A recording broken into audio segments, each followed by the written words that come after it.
Hi guys, ఈరోజు అయితే మా చింతలమ్మ తల్లి గుడికి వచ్చామాట. అప్పటి నుంచో కడదాం అనుకుంటున్నాం. మొత్తం చూసారు కదా ఫ్రెండ్స్, కమ్మ గట్ట మొత్తం పాడైపోయి సేద పడేసింది మొత్తం. అప్పటి నుంచో మా కూరలు చెప్పారు, కట్టాలిరా గుడి కట్టాలి, వెళ్ళి మరి చింతలమ్మ గుడి కట్టాలి అని చెప్తూ ఉండేవాళ్ళు. చూసారు కదా ఫ్రెండ్స్, మొత్తం పాడైపోయింది, సేద పడేసింది మనం, మొత్తం పాడైపోయింది. అప్పటి నుంచో కట్టాలనుకుంటున్నాం. మంచిగా ఈరోజు వీలైంది. కూరలు అందరి కదిలించామన్నమాట, వచ్చారు. మా మాయగాడంతా డ్రింక్ బాల్ తెచ్చాడు, అందరికి ఇస్తున్నాను అనమాట. అందరు తాగుతున్నారు.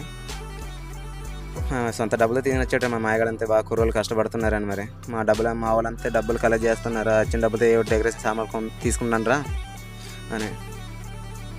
మొత్తం అంతే ఫ్రెండ్స్, కంప్లీట్ అయింది ఫ్రెండ్స్. మొత్తం అంతే గడిచాం. మరి చూసారు కదా, మొత్తం కలర్స్ పేపర్లు మొత్తం ఎత్తాం. మొత్తం అంతే బాగుంది. ఇప్పుడు చూడడానికి చాలా అందంగా ఉందన్నమాట. ఇప్పుడు మొత్తం అంతే కంప్లీట్ అయిపోయింది ఫ్రెండ్స్. మీరుకునే ఇలా కమ్మతోటి టాటాతోటి గుడి కట్టినట్టు అంతే కామెంట్స్ చేయండి friends. Okay friends, bye bye.